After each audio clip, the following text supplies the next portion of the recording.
the Commons. And Bob, thanks so much for joining us today, and turn it over to you. Well, thank you very much. And first I want to say bravo to the previous speaker because I think that's a great idea. And I'm sorry I couldn't be there in person today, but I've been sick, and so this is the best I can do. So do you have the slides there? Yes. Almost.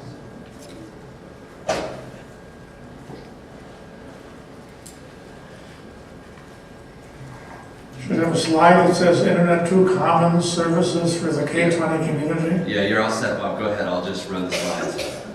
Okay.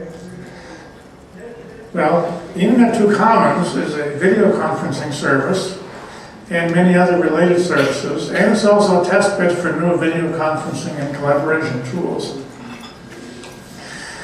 The mission is to promote the use of these technologies in the education community and to promote the use of standards-based technologies.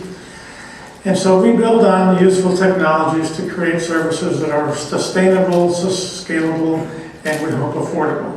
And we push developers to interoperate and listen to their users by exposing problems that vendors have and, if necessary, embarrass them into fixing them. Now, the philosophy we have is that we are here to help people, not to run a business. And we truly believe that video conferencing is a transformational technology, just like the internet itself, so that it helps to bring people together and promote world togetherness. And that's why in my office I fly this flag behind me, which is the flag of Earth, which is used for all purposes around the world, which is related to humankind as a whole and used for all sorts of special activities, but I'm not going to talk about all those now. And we use a central or a decentralized support model where each of the end user communities needs to have their own site coordinator to handle local problems, which decreases costs. And we pride ourselves on collegiality, which means that you can actually get to know us on a first-name basis, and we talk to people on the telephone and by video conferencing all the time. And we want it to remain that way so that we can actually deal with end users. We do encourage vendors to provide donated equipment and services to help decrease their costs. The current services which we provide are scheduled video conferences, ad hoc video conferences where you just drop in and have your own video conference. The only disadvantage is then it's on a space available basis, and if somebody else is already there, you might not be able to do that. We provide technical assistance from the Ohio Supercomputer Center Network Operations Center and from OSU professional staff. We provide video streaming and archiving and access to various collaboration tools such as IOCOM, which is the commercial incantation of the Access Grid, Microsoft Conference XP, and Video, which is a new company doing an advanced form of video conferencing. All those servers are running at the Commons now. In addition, we provide many gatekeeper services. Gatekeepers are the glue that hold video conferences together. So we run the World Gatekeeper, which handles the Western Hemisphere, both of the North American gatekeepers, both of the Commons gatekeepers, and the historic Free Love Gatekeeper. We provide support for many special events such as the mega conferences. Don't forget, November the 6th is the next mega conference, and we'd like you all to be there. Mega Conference Juniors, Giga Conferences, all sort of related events and conferences such as this one. And we teach video conferencing training courses. Now, we are coming up with some new services starting in the month of May. The first one is we are going to allow trained site coordinators to run the Commons MCUs themselves. That means they can control the event by changing the screen layout, just changing the speed, doing various things by remote control from wherever they are. And so then they are in charge of the MCUs. We are going to offer live monitoring of video conferences for those who request it, which means we will have a person from the Network Operations Center physically present, listening and watching to the video conference and providing live assistance for anything that's needed. We're going to provide support for people who use only the gatekeepers, but not video conferencing. and allow them to get technical assistance for their gatekeeper issues. We are going to offer video streaming and archiving for events which are not associated with video conferencing, and just a very general service which we haven't done before. Now, why should anybody join the Commons? Well, if you have need of bridging multiple H323 sites, the normal use, or if you have your own bridging service, but you need overflow or backup capability, we can provide that. If you need streaming video and audio, technical assistance, or you'd like to try out the collaboration tools. Who can join? Any nonprofit or educational organization associated in any way with Internet2. Now this includes people in the SEGP program or people associated with various research aspects involving Internet2. You need not be physically connected to Internet2 to join the Commons. If you are a Commons member, who can I video conference with? Well, the answer is anybody. They need not be Internet2 members, they need not be Commons members, they need not be connected to Internet2. It makes no difference.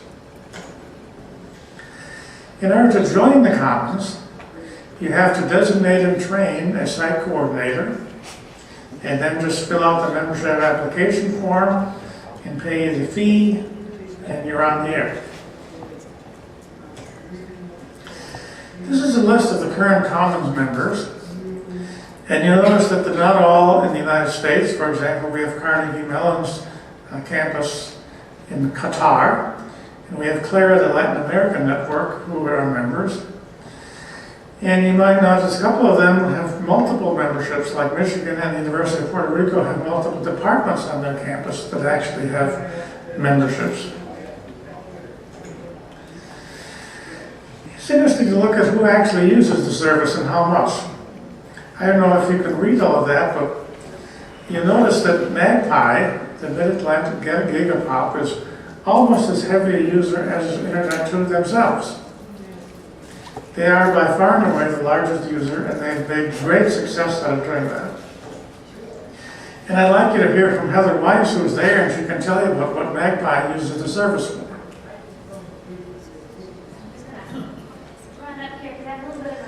So take it away, Heather. Sorry, Bob, I was just rushing up here because I have a little bit of a Minnie Mouse voice, and sometimes it's hard for it to carry in these large rooms. But as Bob said, my name is Heather Weiss, and I'm the applications coordinator for Magpie. For those of you who aren't familiar with Magpie, we're the Gigapop in Philadelphia, and we service Pennsylvania, New Jersey, Delaware, and now the Commonwealth of Kentucky with an application support agreement. And when we first started using the Commons about 4 years ago, we were actually using it for meetings. We had such a diverse membership and geographically dispersed that we needed an MCU resource that we could use in order to bring everybody together for meetings. As our membership has actually grown over the last 4 years, we're now using it in much more of a production capacity, meaning we actually run 100+ video conferencing programs and projects multi-site every year for our K-12 members, our higher ed members, you name it, our healthcare group. We run a lot of different video conferencing opportunities for them because we've assumed more of a role of a content facilitator. So we bring educational programs, authors and illustrators using the Commons in the classroom. We do professional development events for teachers using the Commons. We also bring in guest speakers from around the world to our membership to do technical support for them. The great thing about the Commons that we love about it is that it allows us to do inner circles of interactive sites and also to do the web streaming capacity so we can have outer circles of interactive sites as well. So we have 600+ school districts on our network. Of course, they can't all get into all of our programs, but we were able to make that content available to them, even non-interactively via the web streaming. It's also a service that we've been able to make available to our members. So if there is a school district or an institution of higher education that has a need for multi-site video conferencing and they don't have those MCU resources in-house, we can work with them to use our membership so they can use it on an event-by-event basis. So it's really been an invaluable tool for us, given that we're a relatively small organization and this particular resource has given us just phenomenal flexibility. So Bob, is there anything else you wanted me to touch on? That sounds great, Heather. I wanted to just mention that Magpie has suggested both of the new services that we're going to be offering next month. So we have a very close relationship with them. Now, what does the Commons get you? Well, we have mature technology. We've been doing this for many years. We always use accepted standards, and we have multiple vendors of equipment. So we have Polycom, Hamburg, Rad Vision, Life Size, anything you mentioned, we have here somewhere. And the important thing is you can get help. You know, that's why we're here. We help people. The equipment is one thing, but help is another thing. Now, an interesting fact is that the MCUs and gatekeepers and streamers have unlimited bandwidth connectivity to the internet, which means that their speed is limited only by the speed of the devices themselves, not by the speed of the internet. So anytime we support a conference, the speed limitations are always somewhere else. They're not with us at the central location. And all the equipment is located in a well-supplied computer room with remote power and environmental controls, and it's secure, and all the equipment can be run remotely. For example, my colleague, Gabe Moulton, is there at the conference today, and he's able to run any of the MCUs remotely as needed. And we often do that when we're at Internet2 conferences. Now, for the month of May, we're having a special free trial period. All Commons services, both current and new, are free to everyone. Note, however, that you still have to have a certified site coordinator to request the services.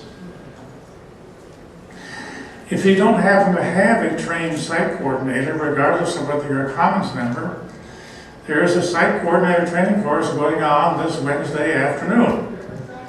And it's not too late to enroll. So, you could take the course here yourself by just going and enrolling, and you get a free lunch, by the way, if you do that. Or go back home and take the course from there, or contact somebody back home and tell them to get signed up and take the course from there. And then you could have a certified site coordinator in time to take advantage of all the free services that everyone will have during the month of May. Anybody have any questions you'd like to direct toward me?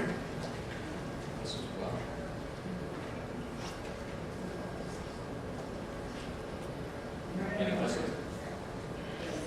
Rich? Are you doing anything with HDTV? You'll have to repeat the question so I can hear it. Will you repeat it, please? Yeah, Rich just asked if you're doing anything with HDTV Or telepresence? or telepresence. We do have the capability of high definition video conferencing on one of our MCUs, not in as full a sense as we would like it.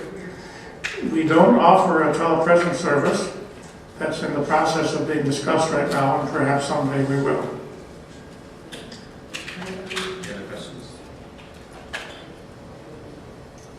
Membership fees, are they annual, or if you're having, say, a special event, can you just contract with the Commons for the special event? Question was, are membership fees annual, and is it possible just to do an event and contract with the Commons for a single event? Membership fees are annual, and we have not done contracting for a specific event in the past. If someone would like to send us a proposal to do that, we might be able to talk about that. Well, thank you, Bob. I'm sorry you're not with us. I hope you're feeling better. As always, your choice of hats is inspired, and we hope to see you with us again at the next meeting. Thank you very much. All right, thanks very much. Glad to be here.